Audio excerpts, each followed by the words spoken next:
Okay, so I'm gonna throw a pitcher here, about right about 5 pounds of clay.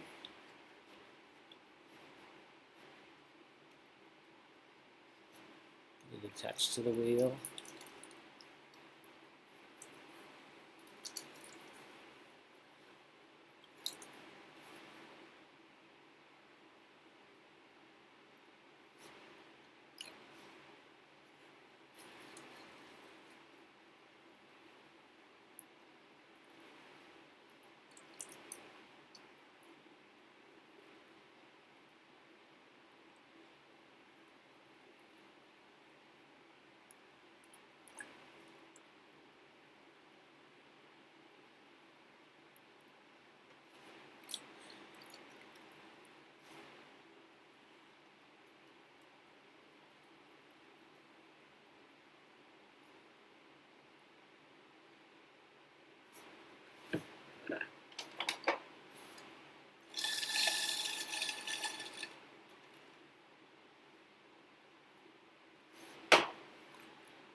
All right.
feeling this hard thing in the clay, so I had to stop and pick it out. It's a little bit of something hard. All right, back to it. Through the cylinder, shaping it a little bit, pushing out from the inside with my right hand. This full portion of my finger is touching the inside of the vase, so I use a good deal of the size of my finger to push it out. And I always hold a sponge in my outside hand. I like the sponge holding the moisture that's needed for the clay to spin by, while at the same time kind of removing some of the moisture from the surface of the clay so that the actual pot stays a little bit drier, which gives you a little more strength. All right.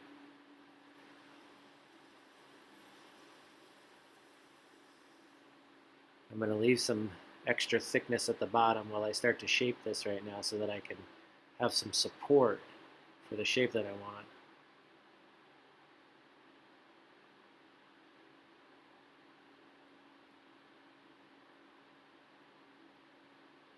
So I'm not really pinching together with much pressure here I don't want to thin the walls too much. I want to move them, add some volume to the inside of the cylinder for the belly of the vase.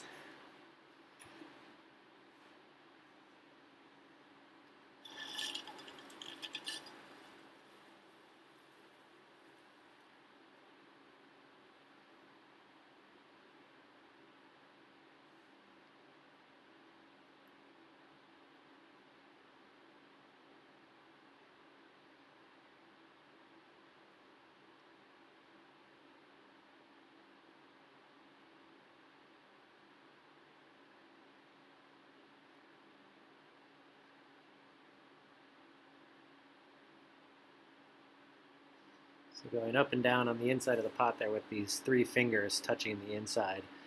And the way that they're able to touch the surface, I can feel the clay and really help control the shaping. And you can see on my fingers where the clay is rubbing all the way up here again. So the more places that my hands can touch the clay, the more control, at least I feel like I have over it. Your fingers can all independently put more or less pressure. And especially when you have a little wobble to your pot like I do here. Seems to happen to plenty of them.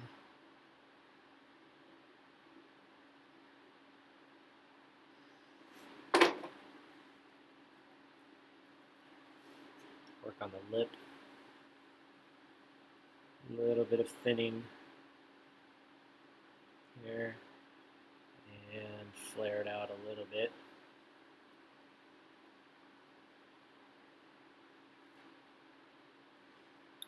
Compressing the lip, shaping the lip, make sure it's nice and rounded.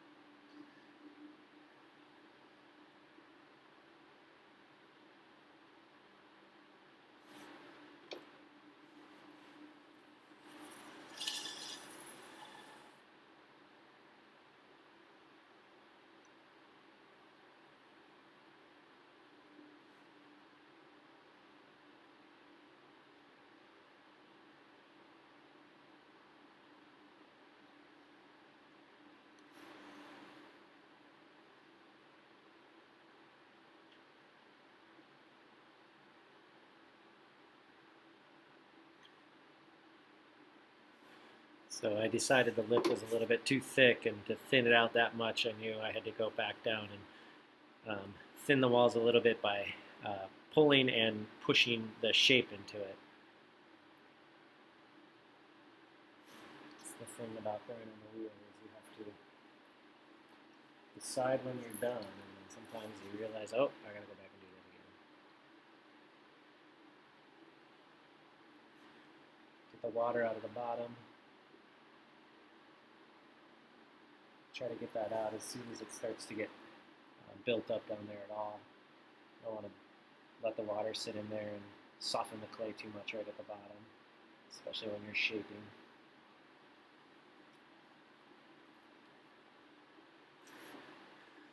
Alright, so stop it and put in the spout now.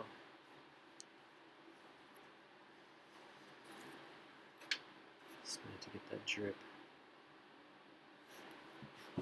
So the way that I do this is by using 2 fingers on my left hand and one finger from my right.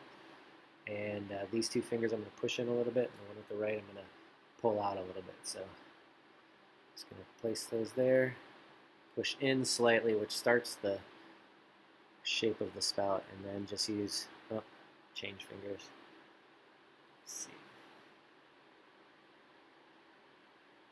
And to start by making the shape of the spout and then continue this process a few times of smoothing the clay lip, and you get this little bit of sharpness to the lip.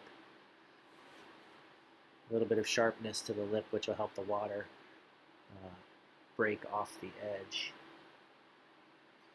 And so generally what we're trying to do is capture the fluidity that you get when you throw on the wheel when you do a process of making a spout like this. So it's about practicing it, trying a few times. It seems like every time you think maybe you could do it a little bit better next time, and that's what it's all about, is do it again, try it. After the pot dries a little bit and it's leather hard, you can smooth that a little bit more, but you want to try not to touch it too much when it's really wet like this, because you'll potentially deform it and cause more issue by trying to fix things. So there we go, we'll let it dry a little bit. We got to trim it, we got to put a handle on it.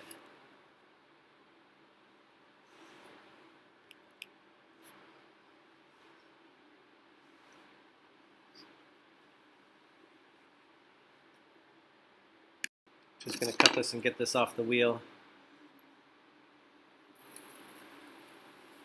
First thing I want to do is use a wood tool right at the bottom to carve a little shadow under there. That's going to give a place for my wire to cut. Also helps from stopping the wire from raising up in the middle when you're cutting it. I like to spin everything as I cut it before I do this. Make a spot. My board.